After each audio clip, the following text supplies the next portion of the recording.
Christina here for Card Player TV, and I've got Danielle Alaei here for this edition of Strategy. Now Danielle, everybody's seen you on High Stakes Poker. We know you as a cash game player, live mostly. First of all, tell me about your start playing live cash games, where you started, and what you play now. Well, I always gambled growing up. I mean, I've been gambling since I was like 12 years old and going to casinos since I was like 16. And Fake ID? yeah, all the works. And I started playing no limit cash games in the Bay Area. Well, I played a little bit when I lived in LA, and then I moved to the Bay Area for a couple of years. I played smaller in LA, and then I moved to the Bay Area for a couple of years, and I was playing the no limit game there, which actually was really the only no limit cash game running in the country at the time. At that size, we were playing. What year was this? This was, let me try to tell you exactly what year it was. I think this was like 03, 04. Mm-hmm. And wow, that was a long time ago. And what stakes were you playing? We were playing 10, 10, 20, no limit hold'em, and that game actually produced a lot of good players. Gabe Thaler came out of that game. Antonio Esfandera came out of the game. Phil Lack came out of that game. Mm-hmm. I'm missing somebody. Michael Binger came out of that game. I'm probably missing some more. Well, when you first started playing, were you successful immediately? No. So, what kinds of mistakes did you have to work yourself through? Well, I had to learn the game.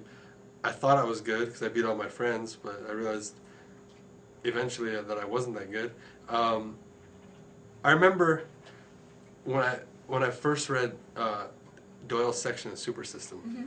the No Limit section, I was like, oh my god, like I found the Holy Grail. You know? Like, this is like, it completely opened my brain and my eyes to everything. Mm-hmm. And it didn't occur to me that, you know, probably everyone has read it. I just thought, oh my god, I gotta go run to the casino and play. Mm-hmm. So I went and played, and I just started improving my game from there.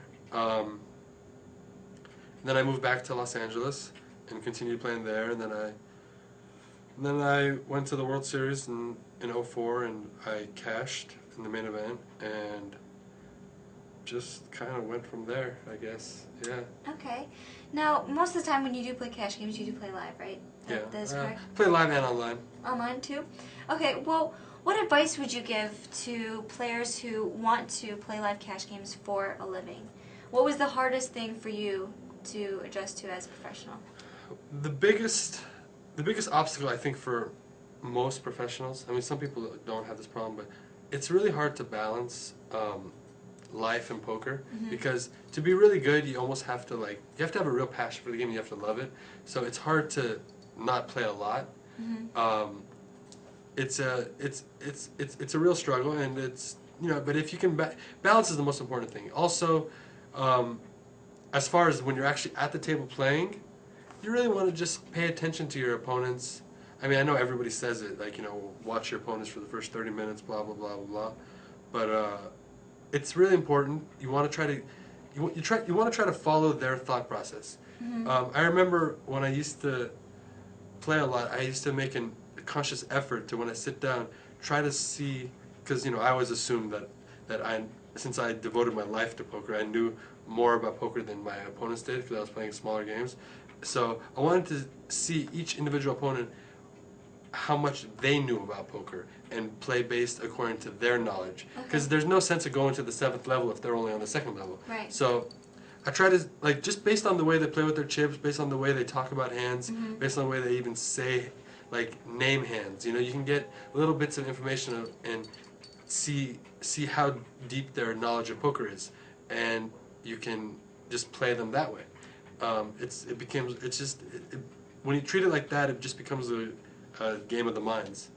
That's a really good point, because I've often heard people say that they made the mistake of bluffing the wrong person. You know, if someone knows that this wouldn't be a good place to bluff, or you're trying to bluff the unbluffable person who doesn't know a lot and is always going to think their top pair is good or something. That's a good point. Yeah, well, you know, bluffing is an important part of poker. I think it's mostly important for image purposes. Mm-hmm. I don't think bluffing in general is that profitable if you take individual situations and say, okay, I'm going to bluff this hand because I think it's positive equity or whatever. Mm-hmm. It's probably not, unless you have like a really extraordinary read. But bluffing is essential in getting paid off. So you need to pick spots to bluff. It's very, very, very important. And also just paying attention to your opponents when they bluff and seeing, because, you know, even the best players in the world, we're all human, you know, and we all have emotion and feelings, and we all have nerves, and when you are in a high pressure situation, you will act differently. Mm-hmm. Like if you were able to record and rewatch like hands, you will see differences. And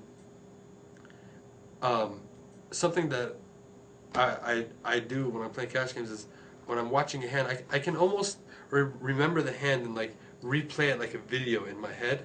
Mm-hmm. And see how the player played with their chips and how they put the chips in the pot, how they're like, maybe after they put the chips in, they put their hands on their card, or they put their hands over here or whatever. Mm-hmm. You know, like, just those things can't hurt to look at. So just look for everything, you know, really everything.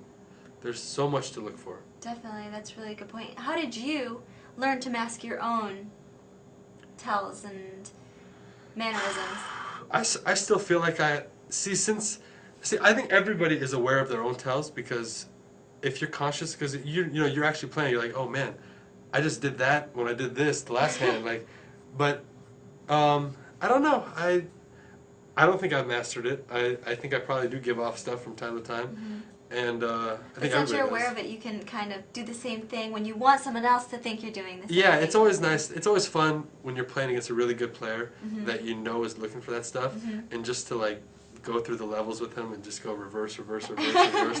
It's fun. It's fun. But yeah, no, I don't think I've mastered it. I try. I try to stay pretty emotionless and try not to give anything away. Mm-hmm. If sunglasses help you, wear them. I go off and on between sunglasses. Sometimes I like to wear them. Sometimes I don't really care to wear them. Mm-hmm. It just depends on how I feel. If I'm tired, I usually wear sunglasses, just because